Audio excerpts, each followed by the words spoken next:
Hello and welcome to the Klassiki Podcast. I'm your host, Sam Goff. Klassiki is your one-stop shop for the wide world of cinema from Eastern Europe. Subscribers gain access to our ever-evolving library of classic and contemporary films, as well as access to filmmaker interviews, video introductions, program notes, essays, watch lists, and much more. You can sign up for a 7-day free trial today at klassiki.online. We've reached the end of our first season. Thank you to everyone who's listened along so far. For this final episode, we're heading back to the Klassiki Journal for another reading. And this one is of a profile written by Rachel Pronger of one of the most consequential and misunderstood figures in Soviet film history. You can find this and many other essays, interviews and more for free on our journal page at klassiki.online/journal. The subject of today's profile is the Russian actor and director Yuliya Solntseva, who starred in some of the most influential Soviet silent films, but who is perhaps best known today for her marriage to and collaboration with the great Ukrainian master Alexander Dovzhenko. Dovzhenko's poetic silent films were formative in creating a Ukrainian cinematic canon. After his death, Solntseva dedicated herself to completing his unrealized projects, going on to direct a succession of celebrated features in honor of her late husband.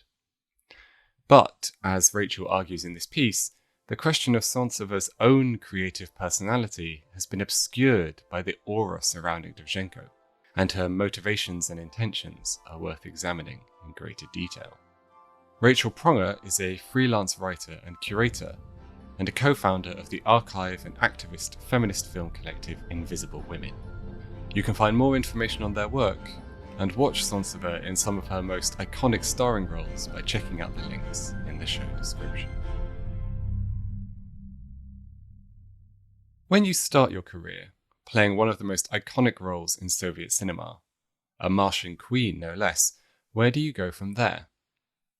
For Yuliya Solntseva, the answer was to stop acting altogether.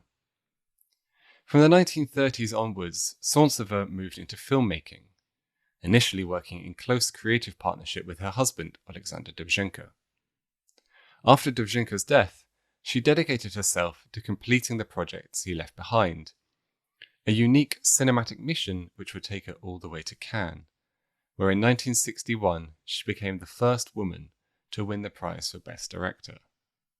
Yet despite this conspicuous success, Solntseva's story is not straightforward.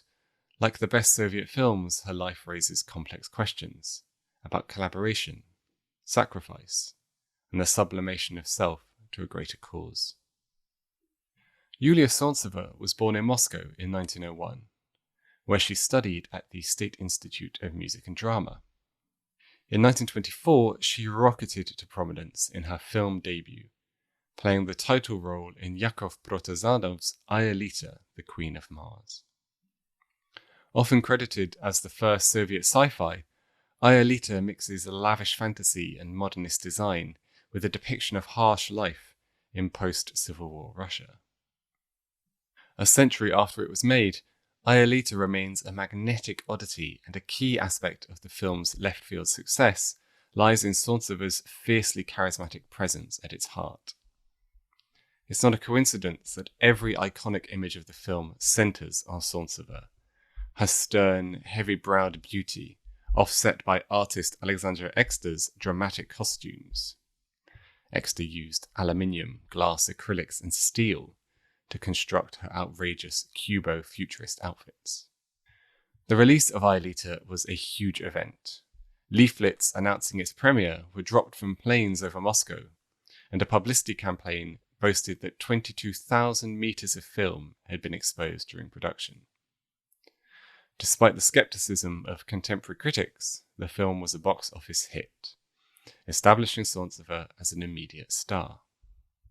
In that same year, Solntseva followed her dramatic debut with a more down-to-earth performance in Yuri Zhelyabushsky's light-hearted The Cigarette Girl from Mosselprom. Here, Solntseva again takes on the titular role as a charming tobacco seller, Zina, who unwittingly attracts the romantic attention of three different men, a bookkeeper, an American businessman, and a cameraman. Despite sharing some key creative team with Aelita, Juliya, for instance, was the cinematographer on the sci-fi film. The Cigarette Girl of Mossel Prom steers clear of political allegory, instead offering a relatively fluffy romantic caper. Solntseva is winning as the free-spirited, inadvertently flirtatious Xena, a role which is miles away from the ethereal Aelita. In an endearingly meta-cinematic twist, Xena falls for the cameraman who casts her in a film. Back in the real world, life would swiftly imitate art. By 1929, Solntseva had herself married a brilliant filmmaker, setting into motion a fateful partnership. By the time of their marriage, Ukrainian-born Alexander Dovzhenko had already started to carve out a reputation as a bold filmmaker, but also one whose experimental sensibility often brought him into conflict with Stalinist taste. His controversial fourth film, Zvenogora, from 1928, had propelled Dovzhenko to wider recognition and solidified some key hallmarks of the director's work, including epic man versus nature narratives and a deep engagement with the landscape, mythology, and history of Ukraine. Much of his subsequent output would revolve around these ideas, and most of these films would be made in collaboration with his wife, Solntseva. Soon after their marriage, in 1930, the couple worked together on Earth, a mythic tale of life and death on a Ukrainian farm, often described as Dovzhenko's masterpiece, and indeed as the great masterpiece of Ukrainian silent film. The bare-bones plot, about a group of peasants navigating the transition to collective farming, is elliptically relayed through arresting images. Fields of rippling wheat, an old man dying on a mound of apples, an open coffin wheeled past rows of sunflowers, which combine through montage to convey a reflection on the cycle of life and death. Earth features both Solntseva's final appearance as an actor. She plays the granddaughter of a dying peasant farmer, and her first as assistant director. Despite, or perhaps partially because of its virtuosity, Earth had aroused the suspicion of state officials, who deemed the film both too Ukrainian and too avant-garde. In order to continue working, the filmmakers had to walk a fraught line between art and politics. In films such as Erograd and Shores, propaganda and poetry lie side by side, as the filmmakers Solntseva and Dovzhenko balance party imperatives. Both of these films were made with Stalin-approved scripts, with characteristically striking imagery, elliptical storytelling, and monumental themes. The death of Stalin in 1953 brought with it new possibilities, and in quick succession Dovzhenko wrote 3 deeply personal and loosely autobiographical scripts. In 1956, though, shortly before production began on the first of these films, entitled Poem of the Sea, Dovzhenko died suddenly of a heart attack. Abruptly severed from both her husband and her creative collaborator of 27 years, Solntseva must have been devastated. Despite this, she saw it as her duty to continue the work her husband had started. In the immediate aftermath of her husband's death, Solntseva pushed ahead with the production of Poem of the Sea, drawing on the extensive notes and sketches left behind by Dovzhenko, alongside 2 years' worth of pre-shot documentary footage. The final film, which was released in 1958, depicts the construction of the Kakhovka Dam, a major state infrastructure project and a symbol of Soviet engineering superiority, as seen from the perspective of a group of people from a local village due to be drowned by the redirected water. The film channels the heightened artificiality of socialist realism, but in keeping with the spirit of Earth, it also imbues this story of human sacrifice in the face of industrial progress with mythic resonance. Solntseva was assisted during the shoot by Dovzhenko's former student, Larissa Shapiko, another often underestimated woman filmmaker of the period. After Poem of the Sea, Solntseva continued to dedicate herself to completing Dovzhenko's unfinished projects. The next 2 films in the so-called Ukrainian trilogy, The Story of the Flaming Years from 1960 and The Enchanted Desna of 1964 bear many key Dovzhenka hallmarks.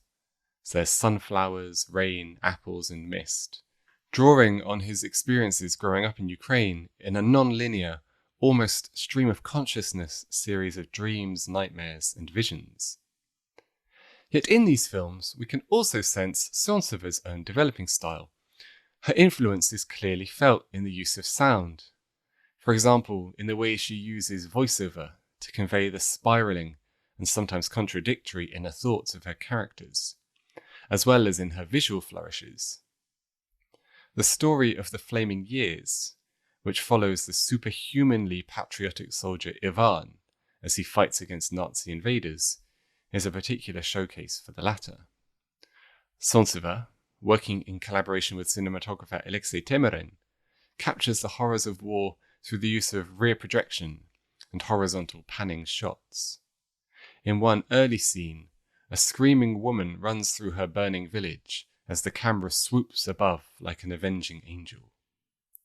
In another, a disorientating transition takes us from a severely wounded Ivan, lying amidst smoke-filled trenches, straight to a mist-drenched stream, along which a boat floats like an open coffin. The Story of the Flaming Years is packed full of heart-stopping moments such as these, and its success at Cannes, where Solntseva won the Best Director prize, was richly earned. In its full-throated depiction of humanity at its worst, it deserves to be bracketed alongside more canonical Soviet war films, like Larissa Shepitko's The Ascent and Yelem Klimov's famous Come and See. The Enchanted Desna from 3 years later is less hectic and attention-grabbing, but in its own way it is just as astonishing. Built around Dovzhenko's memories of growing up on the banks of the titular Desna River, the film depicts rural Ukraine as seen through the eyes of a Red Army colonel who finds himself in charge of liberating the village where he grew up from Nazi occupation. Less epic than some of the filmmaker's other work, The Enchanted Desna is perhaps the high point of Solntseva and Dovzhenko's vision of poetic cinema. It is gorgeous even by their own high standards, full of drifting mist, arresting sunsets, and, of course, their beloved sunflowers. After completing this trilogy, Solntseva continued to make work immersed in the spirit and the material of her dead husband, almost up until her death in 1989. Both Unforgettable, from 1968, and The Golden Gates, from 1971, draw on Dovzhenko's writing. And while some later films, such as Some High Mountains, from 1974, show Solntseva moving away from that heavy legacy, the films she left behind are inevitably defined by that relationship. This creative codependency, combined with unclear crediting and the inevitably fragmentary nature of feminist history, makes it difficult to unpick how this collaboration, which spanned both life and death, worked in practice. Solntseva is a peripheral figure in many studies of Dovzhenka, and sometimes written out completely. Where she is acknowledged, she is often described as an assistant, and her subsequent solo-directed work is diminished as simply the continuation of Dovzhenka's legacy, and without independent creative agency.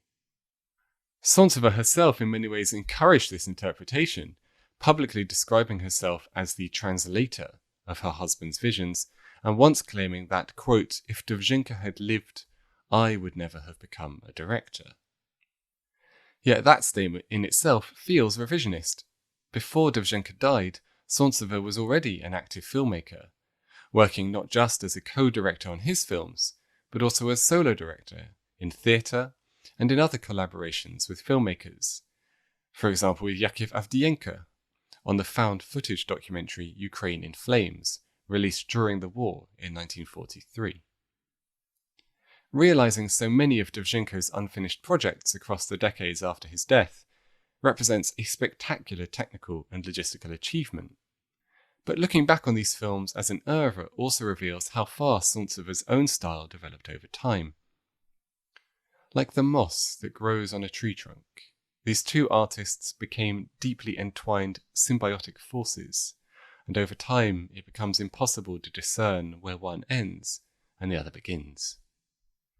Thanks to Solntseva's dutiful work and impressive personal vision, these films have become essential works of Ukrainian cinema. It's inevitable, then, that when we revisit them today, the weight of recent history hangs heavy. The Kakhovka Dam, for instance, which lies at the centre of Poem of the Sea, was destroyed in 2023 during the Russian invasion, unleashing catastrophic floods. The images of refugees running through the burning ruins of their villages that fill the story of the Flaming Years have likewise become imbued with fresh power.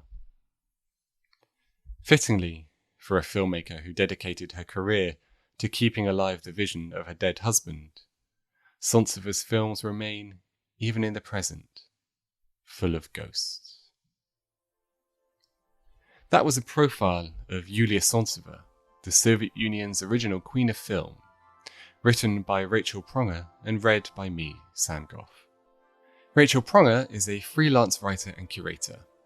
Her writing has been published by outlets including Sight and Sound, The Guardian, Movie Notebook, as well as the Klassiki Journal.